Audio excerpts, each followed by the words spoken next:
그러므로 내 아들이여, 그리스도 예수 안에 있는 은혜로 굳세어지십시오.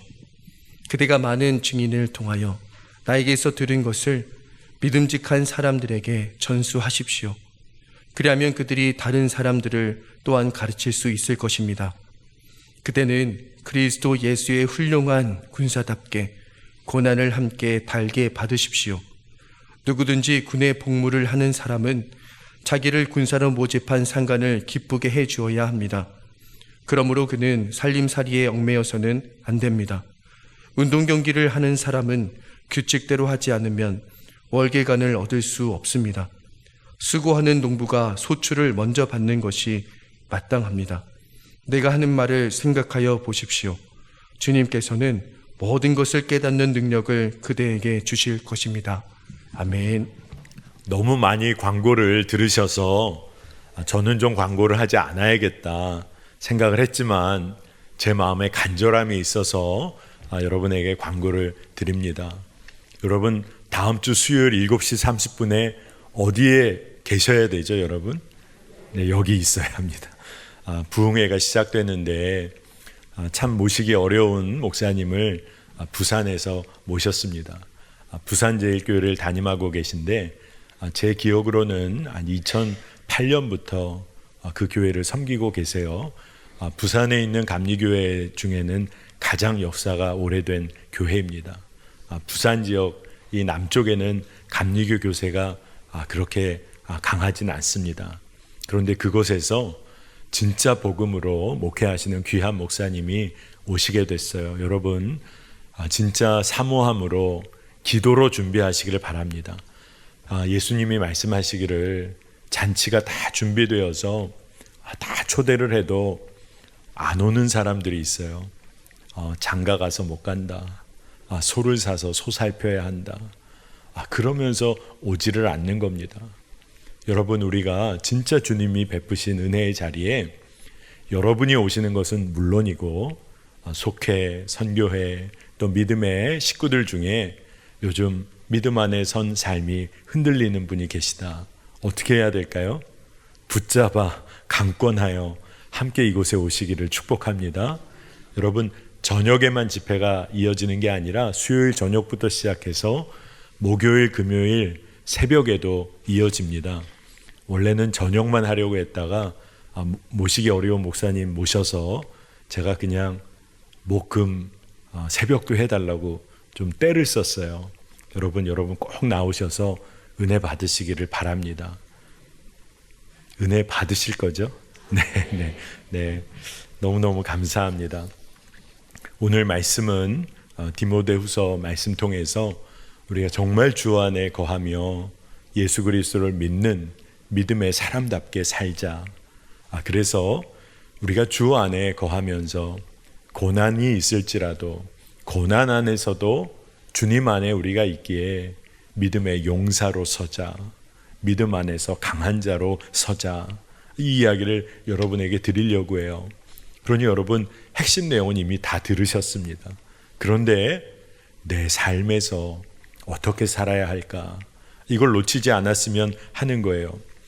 세상 사람들이 사는 방법이 있습니다. 아마 우리도 세상에서 사니까 그런 마음으로 살지도 몰라요. 남들보다 앞서려고 합니다. 너무 뒤처지면 안 되니까 남들보다 앞서 살기를 원하고, 기왕이면 다른 사람들에게 영향을 좀 미치며 살고 싶어 해요.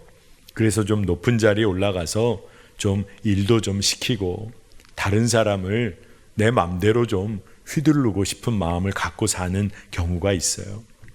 그러려면 힘이 있어야 한다 생각하고 사회에서 인정받고 남들보다는 높고 강한 자리에 있으려고 합니다. 근데 한국교회 성도들 가운데 그러한 삶을 얻기 위하여 믿음 생활 열심히 하시는 분들도 있으신 것 같아요. 하나님이 그러한 복을 주시기를 원하며 기도하는 분들도 또 있는 것 같아요. 진짜 예전에 우리 조상들이 진짜 간절하게 이 정한수 떠놓고 기도하는 그런 식의 기도, 간절한 소원을 이루기 위한 기도를 올려드리는 분들도 없지 않은 것 같습니다. 그러니 사람들이 어떻게 살아요? 그렇게 살려고 하다 보니까 돈을 모으려고도 하고 학력을 쌓아보려고도 하고 또 인정받는 직업을 가져보려고도 합니다. 그래서 어떻게든 좀 편안하고 안정감 있는 삶을 살려고 해요. 근데 그런 삶을 살다가 잘 안 되면 어떻게 하죠? 자녀에게 그 일을 또 이루려고 합니다. 그러니 어려운 일이 반복될 때가 많아요. 근데 오늘 우리는 말씀을 정말로 우리의 삶의 기준으로 삼기를 원합니다. 사도 바울이 디모데에게 분명히 말을 하는데 디모데후서 2장 1절 그러므로 내 아들이여 그리스도 예수 안에 있는 은혜로 굳세어지십시오. 아멘. 세상에서는 세상의 힘과 세상 사람들이 인정해주는 그 자리에 오르려고 하는데 사도 바울은 아들과 같은 디모데에게 그리스도 예수 안에 있는 은혜로 굳세어지라 이 이야기를 해요. 세상 안에서 강함 추구하지 말고 예수 안에서 누리는 은혜 놓치지 말고 살라는 거예요. 은혜로 말미암아 굳세어지라 이 이야기를 하고 있는 겁니다. 여러분은 주 예수 그리스도의 은혜 가운데 거하는 자입니다. 그러니 은혜 가운데 굳건한 삶을 살게 되시기를 축복합니다. 예수 안에서 누리는 은혜가 있으면 예수로 인하여 만족하는 삶을 누린다면 세상 가치에 흔들리지 않습니다.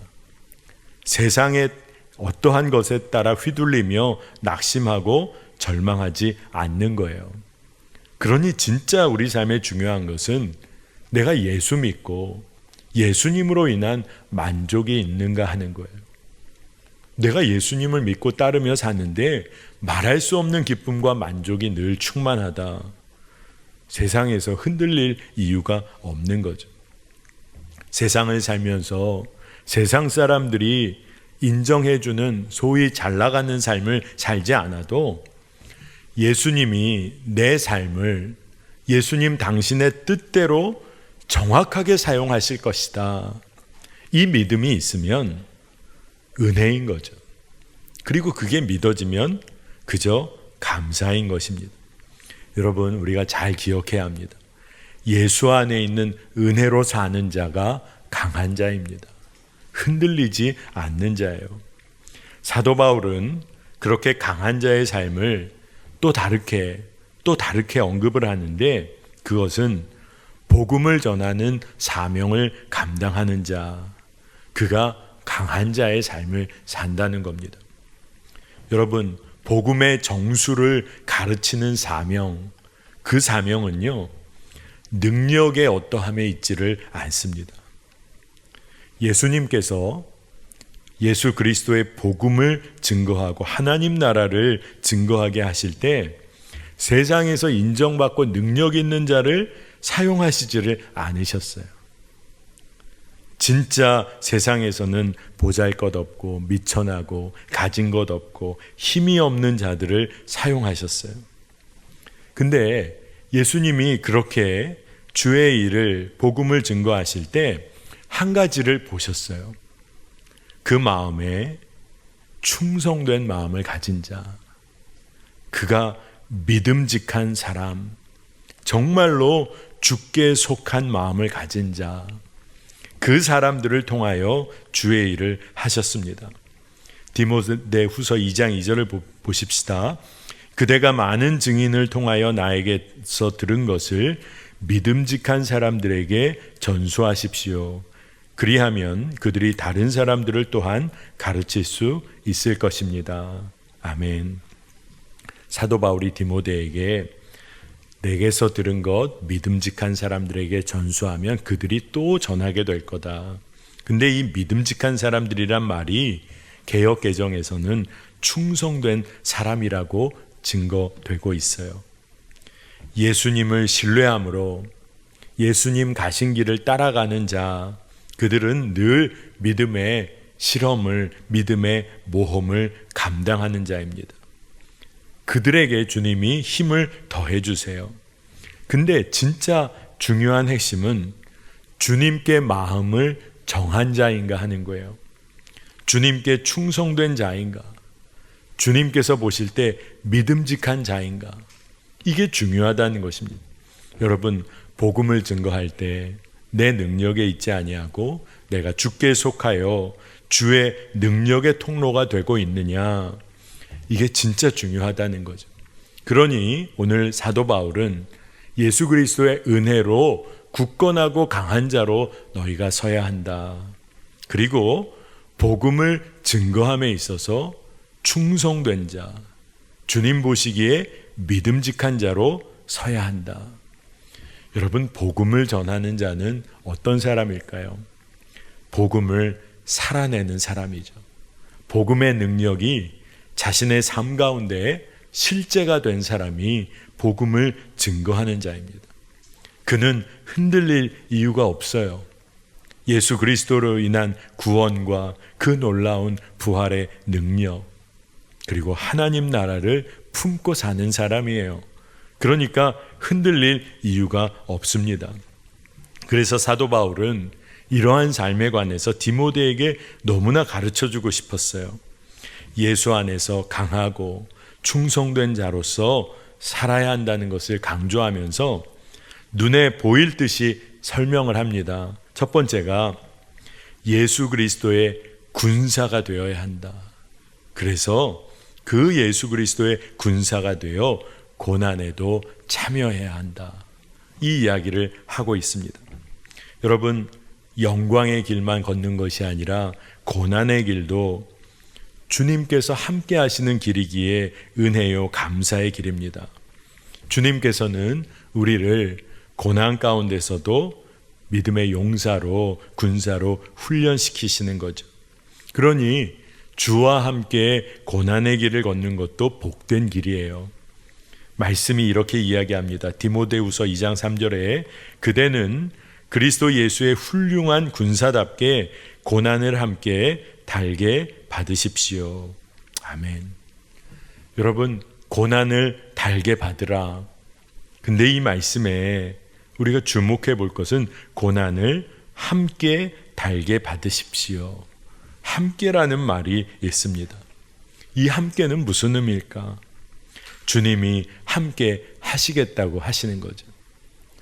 주의 용사로 고난을 주님과 함께 받는 것, 주님과 함께 길 걷는 거죠.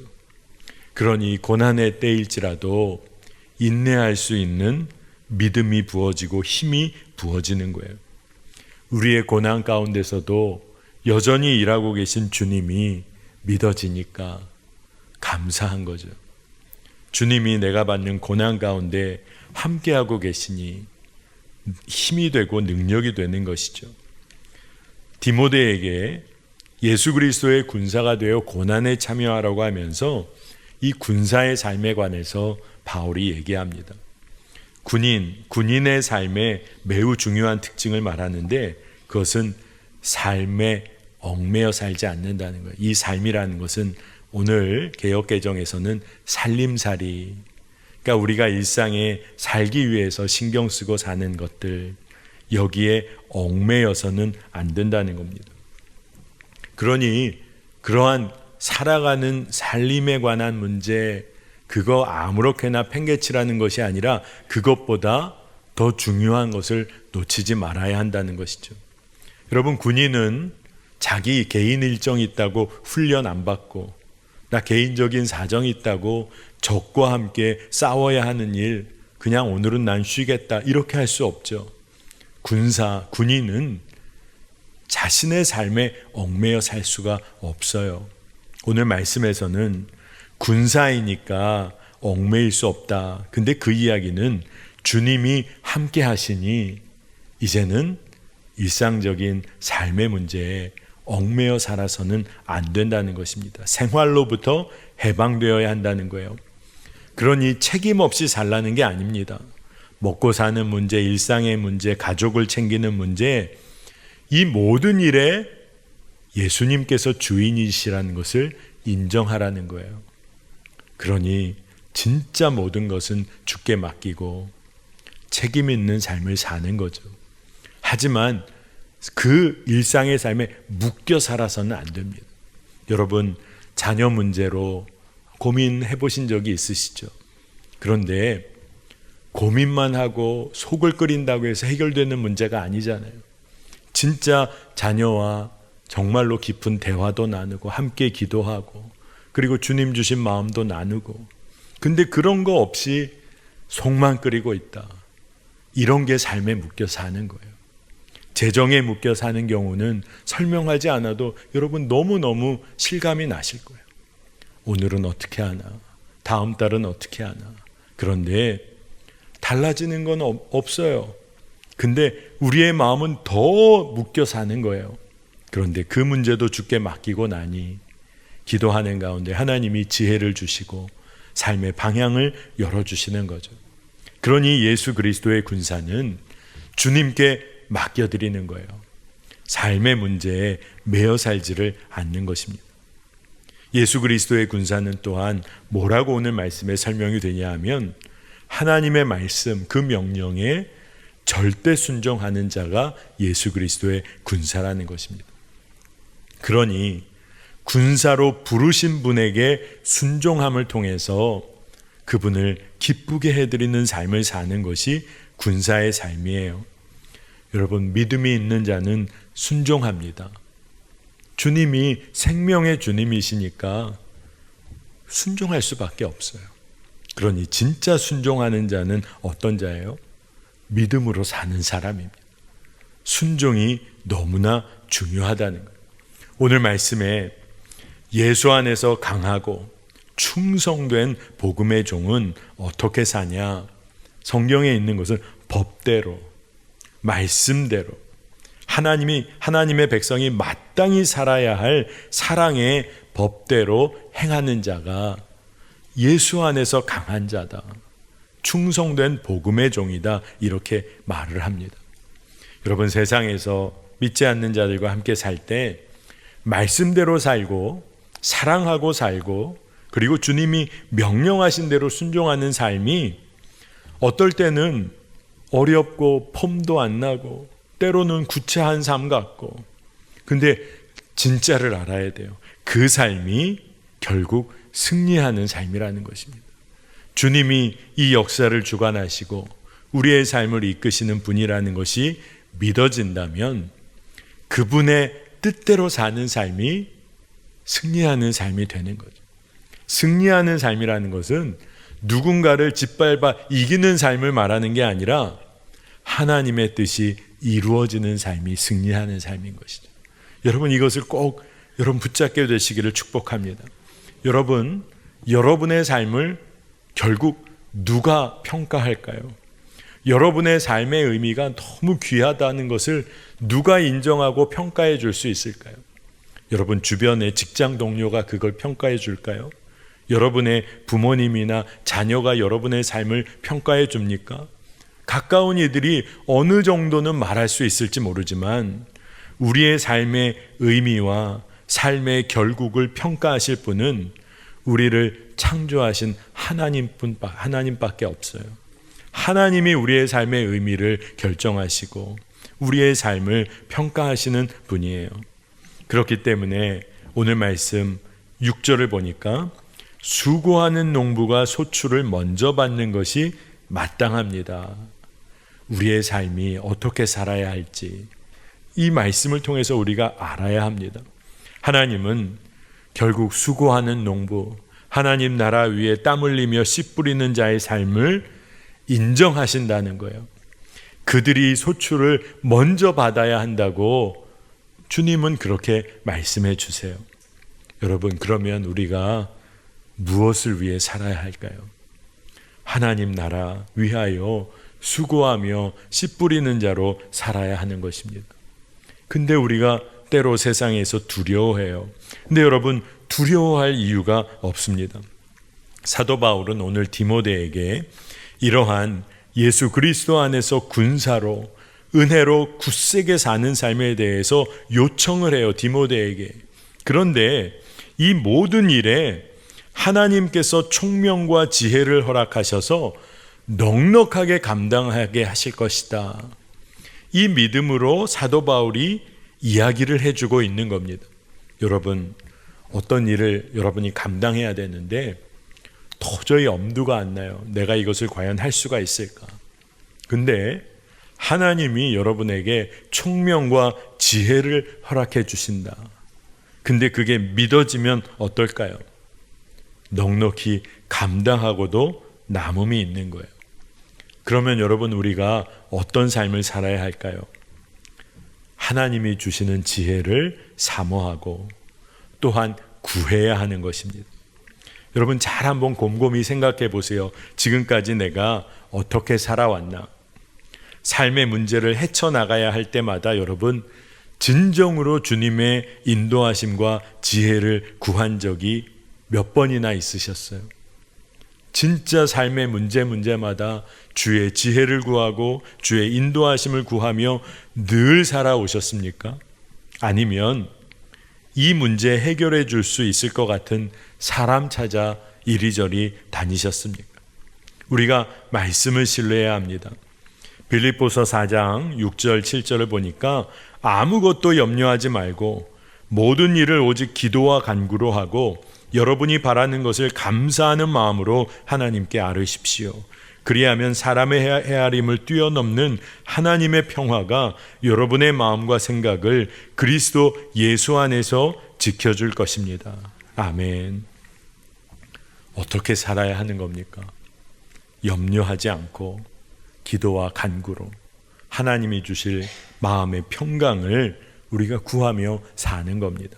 핵심은 그리스도 안에 거하는 삶이에요.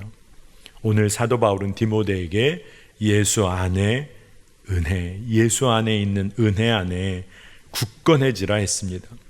빌립보서 말씀에 우리가 너무나 잘 아는 말씀, 내게 능력 주시는 자 안에서 내가 모든 것을 할 수 있다. 여러분, 능력에 초점이 있는 게 아니에요. 그분 안에 거하는 것이 초점입니다. 능력이 초점이 아니라 주님과의 관계가 핵심인 거예요. 그러니 주님 안에 거하는 자의 삶은 달라집니다. 내 힘의 파워 소스가 나 자신이 아니에요. 내 안에 계신 주님으로부터 힘을 공급받는 것입니다. 그러니 여러분, 우리가 고난 가운데서도 강한 자가 되어 진짜 주의 일을 감당하는 자로 산다. 이 일의 핵심은 주님 안에 거하는 삶을 의미합니다. 주님 안에 거해야 영적인 지혜를 얻습니다. 그리고 주님께서 우리의 염려와 근심을 다 내려놓게 하시고 우리를 이끄세요. 그리고 주 안에 더욱더 거하도록 이끄십니다. 여러분, 이러면 오늘 아마 머리로는 그래야지. 근데 우리의 삶에 이제는 내 안에 계신 주님으로 인하여 기뻐하며 믿음 생활하는 일상이 굳건히 세워져야 하는 것입니다. 그래야 흔들림이 없는 거죠. 매일매일 믿음으로 굳건히 서는 삶이 쌓여야 큰 일을 만나도 흔들리지 않는 거죠. 주님과 늘 교제하며 하루하루를 살았는데 주님의 뜻이 무엇인지를 매 순간 묵상하다 보니 어려운 일을 만나도 주님이 인도하시는 길을 분별할 수 있는 거죠. 여러분, 그러니 진짜 믿음의 일상을 세워가야겠습니다. 일주일에 한 번, 아니면 혹 뜨거운 마음이 부어져서 한동안 열심을 갖다가 그저 또 흐트러진 삶, 이게 아니라 매일매일의 믿음의 삶이 세워져야 할 줄을 믿습니다. 그래서 오늘 여러분과 한 5가지 정도 믿음의 일상을 세우는 일에 관해 이야기를 나누고 오늘 말씀을 마무리하려고 하는데, 여러분, 아마 여러분은 이미 들으신 이야기일 거예요. 제가 이것을 참 중요하게 생각해서 말씀 가운데 녹여서 여러분에게 여러 차례 말씀을 이미 드렸어요. 첫 번째는 여러분, 매일의 일상에서 여러분의 삶을 영적으로 새롭게 충전해 줄 일을 여러분이 매일 감당해야 합니다. 아마 삶을 살다 보시면 어떤 일을 해보면 그 일을 하면 할수록 배터리가 방전되듯이 나를 지치게 만드는 일이 있어요. 힘들고 어렵고 마음도 상하고. 근데 그런 일이 있지만 또 어떤 일을 하다 보면 내 삶이 채워지고 활력을 얻고 또 새로운 마음이 들게 하는 내 삶의 그런 일이 무엇인지를 잘 분별해 봐야 합니다. 여러분, 그릇에 금이 갔어요. 그래서 위에서 물을 부어도 물이 셉니다. 물은 새지만 위에서 채워지는 게 넘치도록 부어지면 그릇 안에 충만하게 채워진 그 은혜가 있어요. 여러분, 그러니 지혜를 가져야 하는데 빠져나가는 물보다 위에서 채워지는 은혜의 강물이 흘러 넘치면 삶은 늘 새 힘을 얻습니다. 그러니 주님과의 관계를 건강하게 세워나가는 거예요. 일상의 삶을 지속해 갑니다. 믿음 안에서 강화시켜 나가는 거예요. 그런데 여러분, 일상 가운데 영적으로 나를 새롭게 충전하는 일이 뭔가? 매일의 경건의 삶을 여러분 세워 가셔야 합니다. 지금부터 세워 가셔야 돼요. 정해진 시간, 구별된 시간 주께 기도하고 말씀 안에 거하는 시간을 여러분 꼭 가지시길 바랍니다. 그런데 이것을 다른 말로 표현하면 여러분의 매일의 삶에 주님과 독대하는 시간을 꼭 한번 가져보세요. 매일매일 주님과 독대하는 시간을 갖는다. 그게 주님께 기도하고 말씀 안에 거하는 삶이겠죠. 그 삶이 풍성해지면 삶에 흔들리는 여러 문제를 만나도 부어주시는 은혜가 너무 커서 새 힘을 늘 얻게 됩니다. 여러분, 나를 지치게 하고 나를 고갈시키고 나의 마음이 무너지도록 하는 그러한 삶의 부분이 있다면 그것을 줄여가셔야 돼요. 줄여가셔야 합니다. 그게 영적인 지혜 중에 하나입니다. 두 번째로는 여러분, 삶의 무게의 중심을 나에게서 성령님으로 바꿔야 합니다. 여러분, 아마 오늘 성령 집회에 나오신 여러분들 아마 살아가면서 내가 감당해야 할 삶의 무게 때문에 만만치 않은 시간들을 보내셨을 거예요. 나이가 들면서 부모가 되어보고 사회에서 책임이 커지고 누군가를 돌봐야 하고 힘들지 않습니까? 그래서 나 혼자 감당하려고 해보는 거죠. 내 삶의 균형을 내가 맞춰보려고 온갖 힘을 다 해보는 겁니다. 근데 그게 잘 되던가요? 잘 되다가도 지치고 넘어지잖아요. 근데 이제 성령님께 내 삶의 무게중심을 내어드리는 거예요. 성령님께서 내 삶의 균형을 성령께서 맞춰주세요. 이게 놀라운 은혜입니다. 내가 무게중심이 되려고 하면 내가 힘을 써야 할 일이 너무 많아요. 근데 성령님께서 내 삶의 무게중심이 되어주시면 내가 할 일은 뭐냐? 순종하는 거예요. 성령님께서 균형을 맞추시는 일에 순종하는 겁니다. 맡겨드리면 성령님께서 균형을 맞춰주세요. 제가 여러분에게 제가 이스라엘에 성지순례 갔다가 사해에 갔던 얘기 아마 들으셨을 거예요.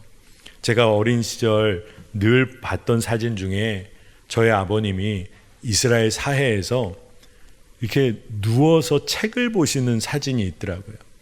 아버님이 돌아가시고도 제가 그 사진을 보면 야, 신기하다. 어떻게 사해에서 이렇게 침대에 누워있는 것처럼 책을 보나. 그래서 저도 한번 사해에 갈 일이 있으면 꼭 한번 해보고 싶다. 나는 거기서 신문이라도 보고 싶다. 근데 갈 기회가 생겼어요. 근데 거기 가서 이제 성도들과 함께 팀에서 갔는데 놀라운 사실을 알게 됐어요. 사해에서도 빠져드는 사람이 있다는 것을 알게 됐어요. 딴 사람들 다 뜹니다. 근데 사해에서 물에 빠지는 능력을 발휘하시는 분들이 계세요. 어떤 분들일까요? 힘주는 사람들, 안 빠지려고 하는 사람들. 근데 정말 사해에서는 조금만 몸에 힘을 빼면 몸이 다 떠요. 정말 그렇습니다. 근데 그곳에서 저도 처음에는 몸에 힘이 들어갔는지 처음에 잘 안 뜨더라고요. 근데 몸에 힘을 빼기 시작하면서 그냥 물에서 힘 빼고 몸이 뜨는 것과 다르게 전혀 다른 느낌으로 물에 뜨는 것을 경험합니다. 여러분, 성령님께 맡겨드리는 거예요. 내가 열심으로 문제를 해결해서 마음의 평안을 얻는 것과 성령님께 다 맡겨드리고 내가 누리는 평안은 정말 다른 평안입니다. 여러분, 삶의 무게중심을 나에게서 성령님으로 바꾸는 거예요. 이것은 어떤 의미냐 하면, 여러분, 시소가 있죠. 놀이터에 무게중심이 가운데 있습니다. 그러니 이게 이렇게 균형이 안 맞으면 균형을 맞추려면 다른 곳에 힘을 줘야 돼요. 근데 성령님이 무게중심이 되어주시면 무게중심 대신 성령님이 움직여주세요. 내가 어디에 힘을 더 주지 않아도 무게중심이 움직이면서 균형이 맞춰지는 겁니다. 은혜인 것이죠. 여러분, 세 번째로, 여러분 하루의 시작을 늘 주님 안에서 평강과 쉼을 누림으로 하루를 시작해야 합니다. 하루의 시작이 주님과 함께 쉬고 평강을 얻고 시작하니 세상에서 흔들리지 않는 거예요. 유대 전통에서 하루의 시작은 저녁입니다. 저녁부터예요. 그래서 창세기에서 저녁이 되고 아침이 되니 첫째 날이라, 저녁이 되고 아침이 되니 둘째 날이라, 이렇게 기록이 되어 있습니다. 그러니 하루의 시작을 저녁으로 보는 거죠. 여러분, 저녁 시간, 밤 시간, 하루를 잘 정리하고 하루를 마무리하며 쉼을 누리십니까? 아마 현대인들이 그렇지 못할 때가 있어요. 너무나 지쳐서 그냥 쓰러지듯이 소파에 쓰러져 잠이 드는 분 혹 계실지도 모르겠어요. 하루 동안 직장과 일터에서 너무나 일하며 스트레스를 받고 밤에 들어와서는 그거 어떻게 풀어보려고 엉뚱한 것에 마음 빼앗겨서 밤에 시간을 보내다가 그 다음날 더 피곤한 채로 하루를 시작하는 분이 계실지도 모릅니다. 그런데 저녁에 하루를 마무리할 때 기도하고 주님께 맡겨드리고 아침을 어떻게 맞이할지를 묵상하는 가운데 주의 인도하심을 받고, 그리고 짧은 시간일지라도 그 시간을 갖고 쉼을 누리는 거예요. 여러분, 잠을 잘 자고 나면 하루 아침 시작할 때 얼마나 새 힘이 얻어집니까? 여러분이 잘 때 하나님은 여러분을 회복시키세요. 그리고 하루를 시작하도록 하는 겁니다. 여러분, 그러니 주 안에서 쉬는 쉼이 진짜 중요해요. 여러분, 쉰다고 해서 여행 가서 온갖 곳을 다 놓고 돌아와서 여행 다녀와서 아픈 사람 많이 봤습니다. 너무 열심히 다닌 거예요. 이것저것 보고 쇼핑하고 쇼핑하느라 짐 들고 여행 갔다 와서 더 피곤한 사람 많습니다. 그런데 주님 안에서 쉼을 누리는 사람은 다른 삶을 삽니다. 여러분, 그렇기 때문에 여러분의 일과 가운데 주님 안에서 쉬는 시간을 가지셔야 돼요. 정말 중요합니다. 네 번째로는 여러분에게 꼭 영적인 멘토를 꼭 만나게 되시기를 축복합니다. 대부분 목회자일 수도 있겠지만 믿음의 굳건한 길을 걸어가신 믿음의 동역자가 멘토가 되어줄 수도 있어요. 왜 이것이 중요하냐 하면, 여러분, 많은 경우 세상에서 어려운 일 겪고 힘든 일 겪고 억울한 일 겪으면 누구에게 여러분 털어놓고 싶으세요? 아마 가장 쉬운 것이 가족에게나 사랑하는 배우자에게 그런 이야기를 하게 될 때가 있을 겁니다. 그렇게 나누는 것은 참 귀한 것이죠. 그런데 어려운 문제를 한 사람에게만 계속해서 나누게 되면 그 일을 받아주는 사람도 때로는 그것을 받아줄 힘을 잃어버릴 때가 있어요. 그러면 가정 안에서 가정이 쉼터가 되고 함께 기도하며 회복해야 하는 곳인데 그러한 역할을 잘 하게 되지 못할 때가 있습니다.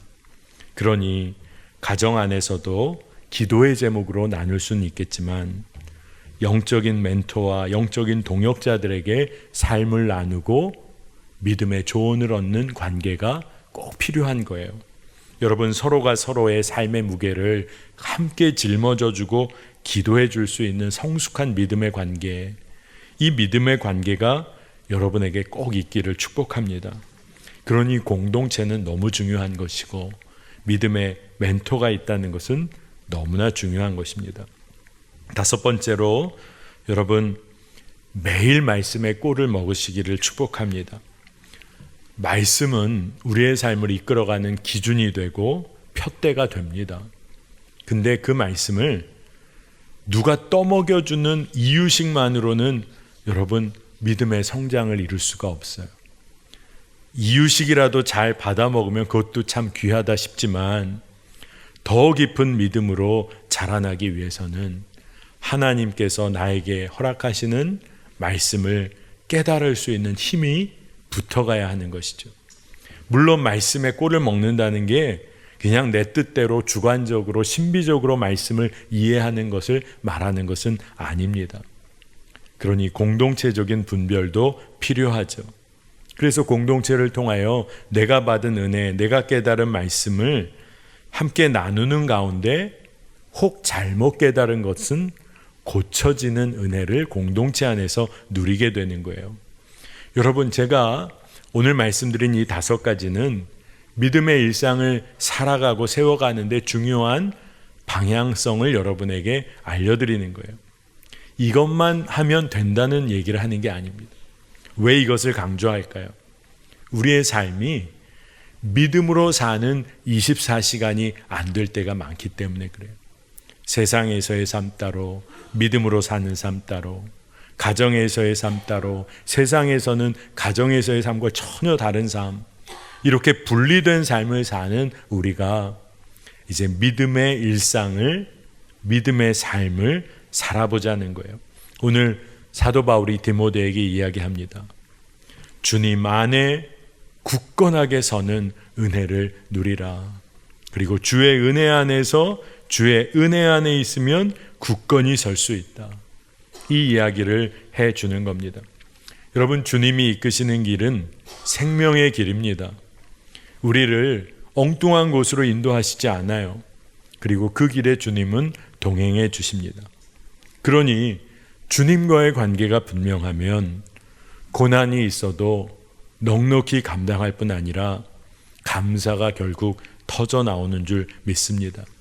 어려운 일에 있어요. 그러면 주님은 우리에게 지혜를 주셔서 감당할 힘도 허락해 주시고 함께 그 일을 헤쳐나갈 동역자도 허락해 주십니다. 바울이 디모데에게 너무너무 간절하게 권면하는 내용이 예수 그리스도의 은혜 안에 거하여 굳센 믿음 위에 서라는 거예요. 여러분이 꼭 그렇게 되시기를 축복합니다. 예수 그리스도의 군사로 서라는 거예요. 고난도 달게 받고 말씀대로 늘 살아가는 겁니다. 일상의 삶에 얽매이지 않고 주의 뜻을 향하여 사는 겁니다. 여러분, 믿음의 상상을 해보면 우리 삶이 언제 그렇게 문제가 많았을까요? 우리 삶에 언제 문제가 그렇게 많았을까요?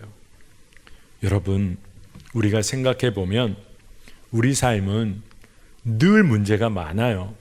근데 이상하게 어떤 때는 견딜만 했어요. 근데 또 다른 어떤 때는 왜 그렇게 쉽게 무너졌을까요? 생각해 보니까 주님의 은혜가 덮여 있을 때는, 내가 주님의 은혜 안에 거했을 때는 고난 가운데서도 소망이 있었어요. 견뎌낼 수가 있었어요. 그런데 그 은혜가 없이 주 안에 거하지 못하고 세상 안에서 헤매일 때는 그냥 모든 게 문제예요. 너무너무 어려운 거예요. 여러분, 교회도 마찬가지입니다. 문제 없는 교회는 없습니다. 근데 이렇게 보면 어떤 교회는 참 은혜가 있는 것 같고, 왜 그럴까요? 교회 위에 주의 은혜가 늘 덮여 있으면 부족하고 연약한 이들이 서로 사랑하며 섬기며 사는 은혜를 누리게 되는 거예요. 그러나 주의 은혜 안에 거하지 못하면 누군가 연약한 자가 실수한 것이 왜 그렇게 크게 보이는지 그러면서 깨어지고 무너지는 겁니다. 여러분, 우리 삶에 어려움이 있어요. 고난이 있어요. 문제도 있습니다.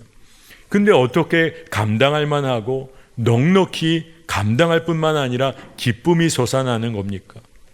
그리스도의 은혜 안에 거하고 주님 안에 거하면 우리의 삶이 달라집니다. 주님이 나와 함께 하시니 걱정이 없습니다. 우리가 어린아이였을 때는 어머니 아버지 품에 안겨만 있어도 걱정이 없었어요. 근데 왜 주님과의 관계에서 그 은혜의 삶을 왜 누리지 못하는 겁니까? 주 안에서 고난도 감당해내는, 달게 감당해내는 믿음의 군사로 세워지기를 축복합니다. 여러분, 이것은 그냥 말로 좋은 말을 여러분에게 해드리는 게 아니에요. 예수님께서 우리의 삶을 책임지셨어요. 우리가 그걸 믿고 나가는 겁니다. 은혜 안에 거하는 거예요. 믿음으로 간구하시기를 바랍니다. 주님께 지혜를 구하고 힘을 구하시기를 바랍니다. 그러면 그것을 누리며 사는 거예요. 성도의 삶을 여러분 사시는 겁니다. 하나님의 자녀의 삶을 살게 되시기를 축복합니다.